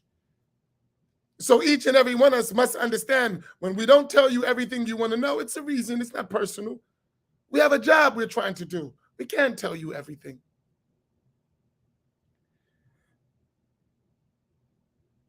We can't. But we can tell you enough, and you can pay attention to what we're doing, and you'll see that we have your best interests at heart. We can do that. We can tell you enough that if you pay attention and see what we're actually doing, that we have your best interests at heart. But as for the details, some of that stuff you have to keep close to the chest. Even if you want to say it, you can't, because it's not wise. You're asking for destruction. And we talk about generations. Listen, I don't expect that we're going to live to see the complete tree. Right now, we are working the soil, fertilizing, watering, nurturing, and maybe we may see the tree and we are come out the ground even more. And maybe we may see it grow, but the real fruit is going to come to succeeding generations. We're just laying the foundation. And when you understand that, you can work. We're not going to see it all. We're not. But we're going to see a lot depending on how much we work. But we're going to die doing this work. And every one of us need to get used to that. We're going to die, inshallah, doing this work. But we need to have vision to see what it looks like 200 years from now because of what we did today. We got to have that kind of vision. And they haven't taught us to think like that. We are here and now people, unfortunately. Microwave Islam, microwave everything. And it doesn't work that way. It starts with a small effort, and after time, it grows. That's how you have to think. You can't think, what am I getting right now? You're getting to work, and that's an honor. You're getting the opportunity to lay the foundation for generations to come. And that in itself is an honor. That's how you have to feel. Your service is an honor that God allows you to serve. Say Alhamdulillah, that God allows you, that Allah subhanahu wa ta'ala allows you to serve. That's an honor in and of itself. Then I'm talking about religiously. Let me move to the next step so you can see, because what are you doing? I'm showing you. That's religiously. Now, as Muslims, African-American Muslims, not just Muslims in general, I'm talking about us as a people. Now we have done our work. We've become successful. We've established some institutions to receive our people as a whole, to connect with our people. Non-Muslims cooperate, work for the development of our communities and our society as a people. Because everyone has to work in the world with other human beings. Now we're on the ground actively contributing to the society as a whole, which is missing big time. So we're in the communities, we're in the schools, we're in the political system, and having our impact on that with our morals and characters and ideas and contributions to the better of the whole. Do you understand? Because that's a part of da'wah. So when we say the last three in 3, 4, 5, 3, al-ilm, al-amal, wa da'wah. Da'wah is your engagement in the community. That's da'wah. That's your invitation. You have to be engaged.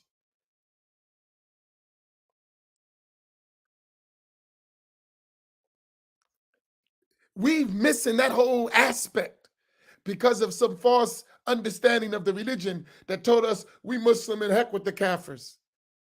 When most of us were Kafir at one time, which is crazy. We don't even think about that. We Muslim don't care about the Kafirs. You was a Kafir. What are you talking about? So what if someone said that to you? I'm Muslim, you Kafir, forget you. It's stupid. And we be listening to people tell us that. We're not concerned about the kuffar, the non-Muslims. Huh? You was a non-Muslim.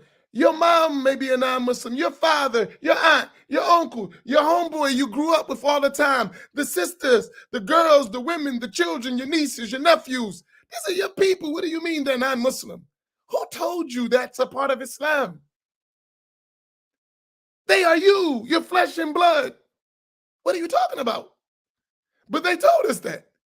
Someone else for their benefit, and we followed them and let our communities get destroyed while they came in our communities, built, sold everything.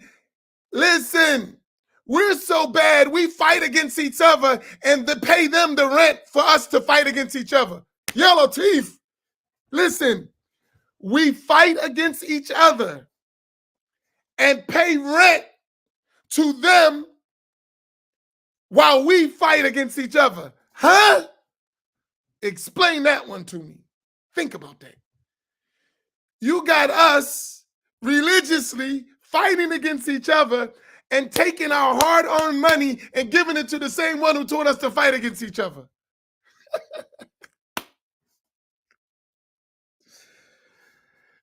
We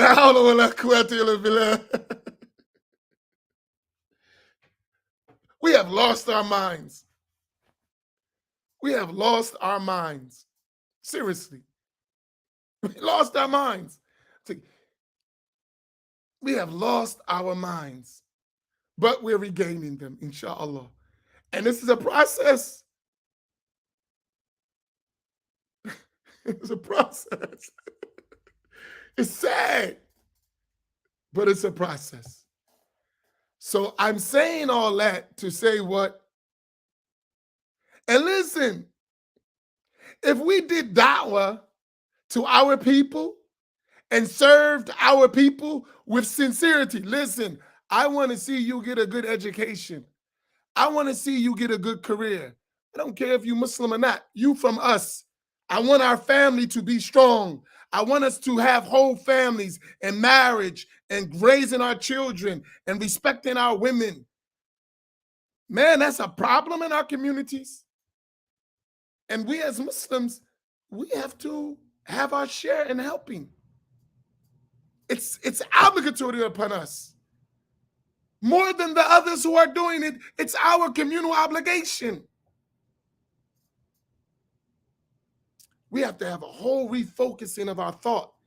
And that's going to come from us because the others are benefiting from us not thinking like that.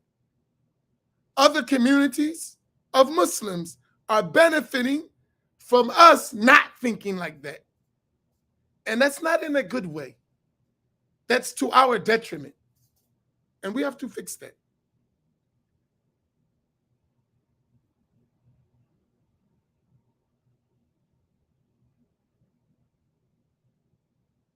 Do you understand what I'm saying? Are y'all with me? This is what we're doing. And now think of that whole work and keep in mind, this is going to be a process. It's not going to happen overnight because we are hard people. You know how in business they say that's a hard sell? Y'all heard that term in business? That's a hard sell. Have y'all heard that term before? It's a business. In business, they say that's a hard sell. We as a people are a hard sell. Unfortunately, we are a hard sell, man. It's hard. It's not easy. We are a hard sell. Not an impossible sell, a hard sell. And being such a hard sell, it can be frustrating. You'll quit. Right? We'll quit. We can frustrate us so much, we just quit, give up. We can't be like that. We have to be in it till we die. And every step is a benefit. Every step is progress. That's how we have to look. So for anyone who wonder what we're doing and are we successful, just think of all that I just mentioned and all that we have to do, and then you'll say, I see where we're going. That's a general outline. That's a lot of work. I know we're not going to live long enough to see all of it, but we're going to have our portions of it. It's work.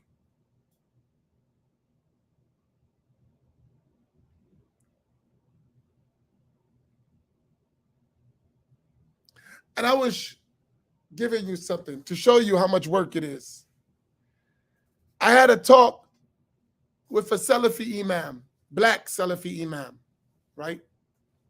He's my friend as a person. We disagree in creed and stuff, but we have shared things about us as a people.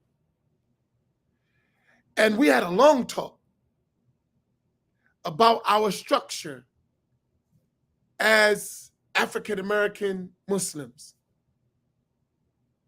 We had a long talk.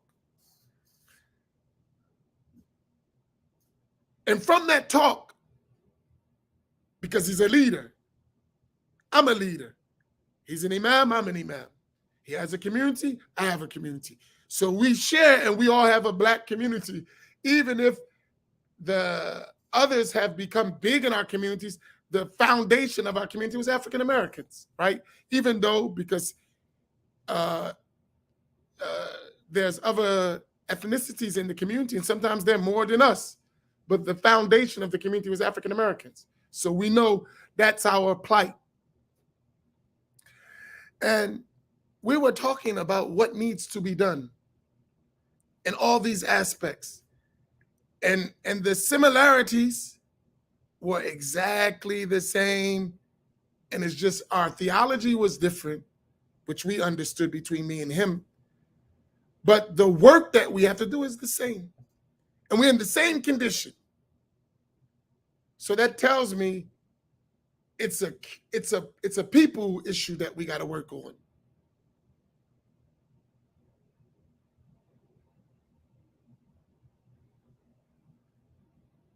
Right?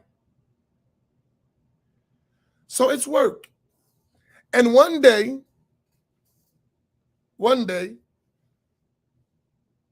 I don't know when that day is, because that's like really high thinking, that we're going to have to sit together, even with our people who we religiously don't see eye to eye with, as a people, and work where we can work. That's essential. It's going to be probably the most difficult task. So we're going to have to work with those who are not Ash'ari and Maturidi, like Salafi, Wahhabi people, for the benefit of us as a whole. We're going to have to learn that balance. It's not easy. And trust me, that's going to be a rough one. But it's not impossible, and it's necessary for us as a collective to figure out how we can work together, where we can work together. But you know the key element to that, I believe, it's my belief, is that we have to be honest with one another. We can't pretend that the differences we have are not huge differences, and we can't be afraid to discuss them. And understanding some things is just the will of Allah. Now we discuss it, we understand it, we're not trying to deceive one another. You choose what you choose, but then in these issues, we have a common work that we need to do. Do y'all understand that? Do y'all understand that last point? Then I'm talking more within our religious tradition as Muslims.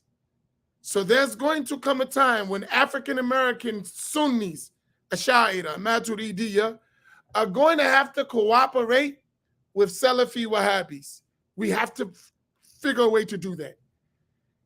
If someone tells us don't work with them at all, that's a mistake for us as a people. Trust me, that's a mistake. How we do it, how we engage, that's going to be critical. But we have to engage. Don't let nobody tell us stay away from them, don't talk. That's a mistake. And whoever tells us that is our enemy. Trust me. Whoever tells us that is our enemy. How we do it has to be principled. Yes, we agree. But we must do it. Do y'all understand that? It's principled.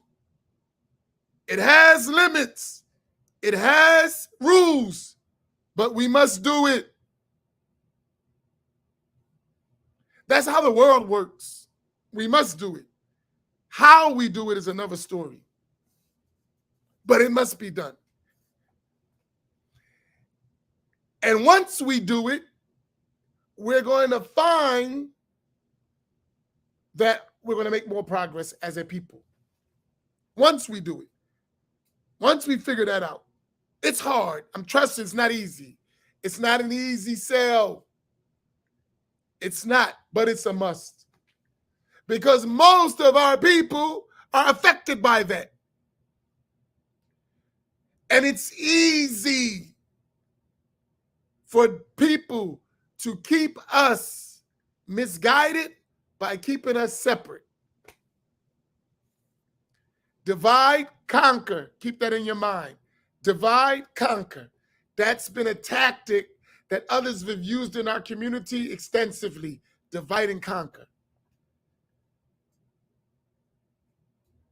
We have to fix that issue. It shouldn't be so easy to divide and conquer us. It shouldn't be that easy. And we should engage with ourselves on our own terms, not nobody else's terms. No one gets the right to tell us how to engage with each other. No one has the right to tell us how to engage with one another. Guess what? Because no one allows us to tell them how to engage with each other, and they do it. Black people have that problem. They don't know how to engage with one another despite their differences. We have to learn that. Everyone in the world learns to do that. As a community, we haven't learned that well. How to engage with one another despite our differences. We have to figure that out. That doesn't mean we're going to accept anything. That doesn't mean that. Right?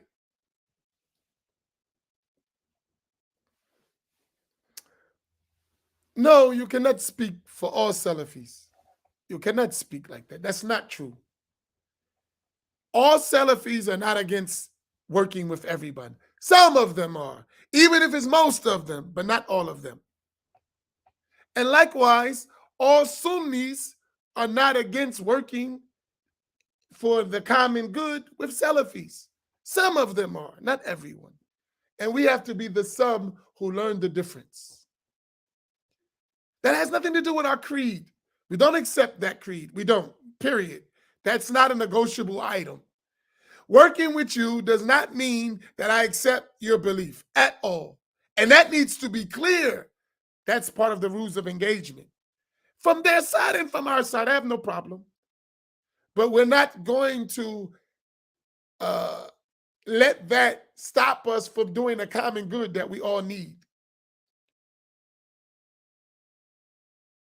Do you understand my point? We still have a common goal that we have to do. That's a collective goal as a people. And you're a part of the people. Even if you don't have the correct Aqidah, you're still part of our people.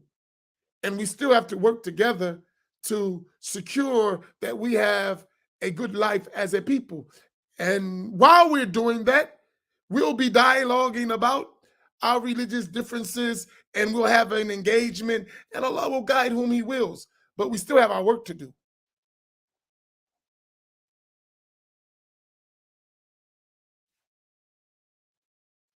Do y'all understand what I'm saying? That doesn't mean we're going to sacrifice any religious principle.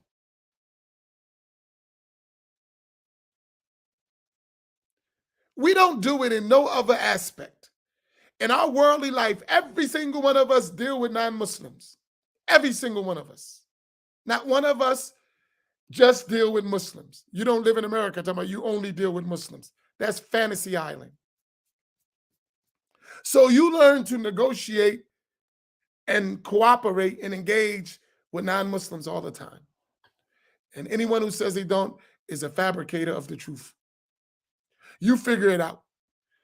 So you know how to work with people who differ from you. You do it all the time. You go to Mr. Charlie's, you do business with Mr. Charlie. You live in a society with Mr. Charlie. You obey Mr. Charlie's rules. I don't see you breaking no laws. You figure it out. You engage. So engage with the others too that are your people. Figure it out. Just like you figured out how to engage with everybody else. Figure out how to engage with your own people. You figured it out. You figured how to engage with the non-Muslim Christian or Jew who gives you your products because you ain't producing them. You figured out how to do business with them. You figured out how to build. You figured out how to support. You figured out to work with Amazon. You figured out how to work with Apple. You figured all that stuff out. You figured how to work out with StreamYard. You figured how to work out with Facebook. You figured how to work out with Twitter and YouTube and the book publisher and everybody else you work with among the non-Muslims. You figured all that out, but you can't figure out how to work with your people. You figured out everything else. But when it comes to your people, you oblivious of how to work together. There's a problem. And I think that's a problem by design. By design, they taught us that.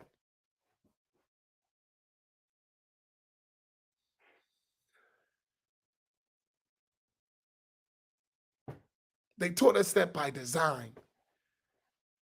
And then they made us feel comfortable with that, talking about we Muslim. Really, you're Muslim. While they did everything they tell us not to do, go in every country, that's what they're doing. in every single Muslim country. That's what they do.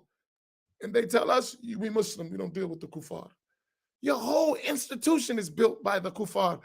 Look at Saudi Arabia. Who's there right now? Who's in Saudi Arabia right now? Huh? Answer the question for us.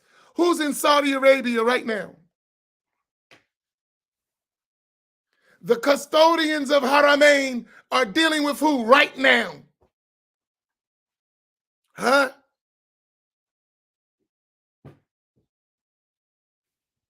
Do y'all know? Or we don't even watch the news anymore. Right? Think about it. He's getting a better reception in Saudi Arabia than any of us.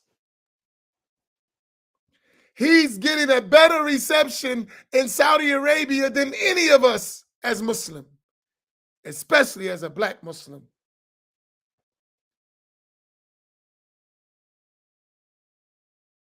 He's getting a better reception than any of us. Our collective group won't get a reception like that.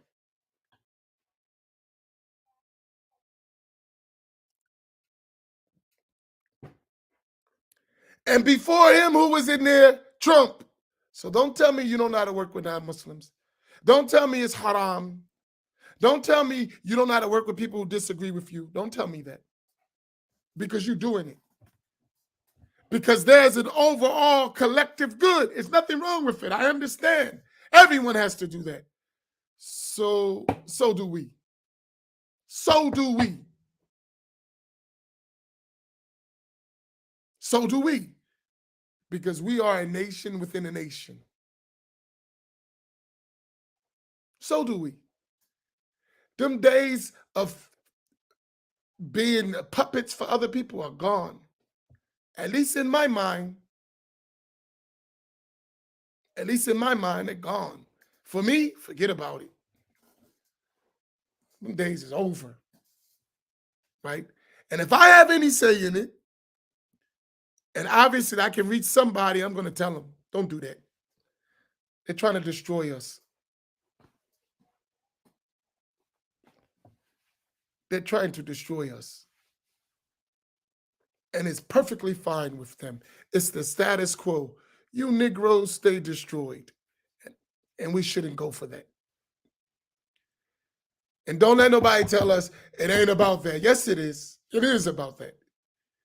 It is about that.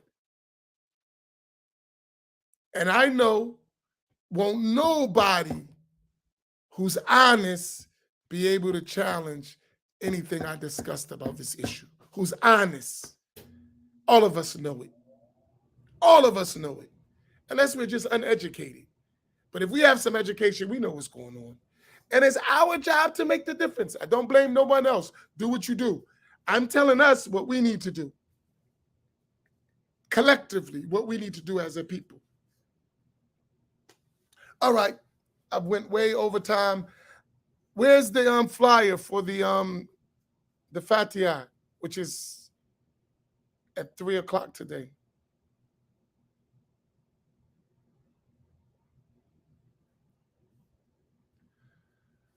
So today at 3:00, the Surah Fatiha National Tour will be in Atlantic City, New Jersey with our brother Ashir Kirk.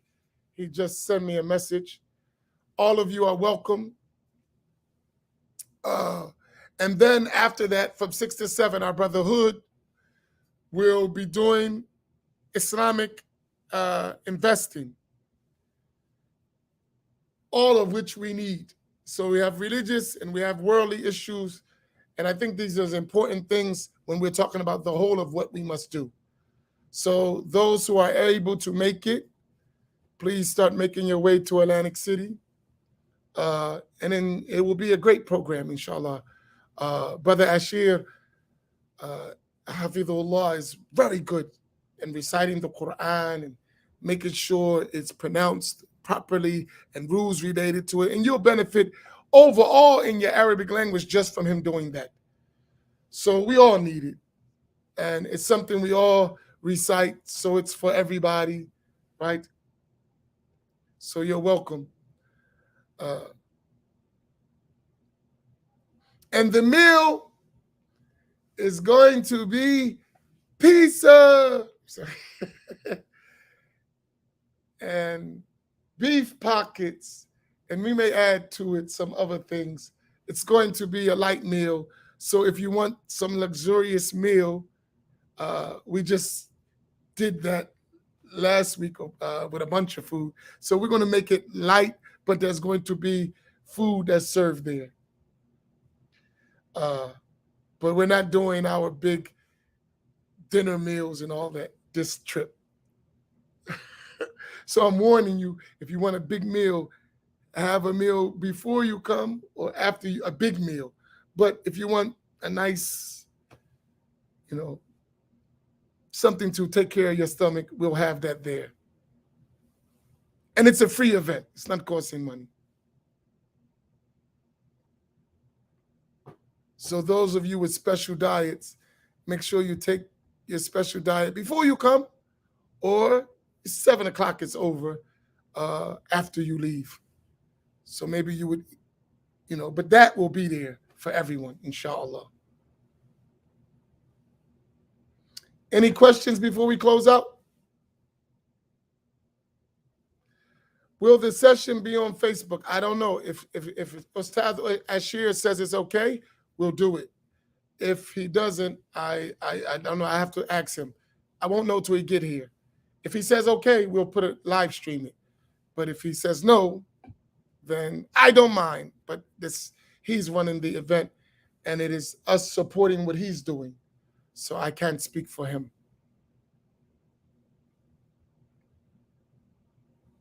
All right, Barakallahu bikum. We'll see you today at 3 o'clock, inshallah. But check, even check, inshallah. But I think the mutual funds part we can do. I think he's fine with that. All right, Barakallahu bikum. Wassalamu alaikum wa rahmatullah.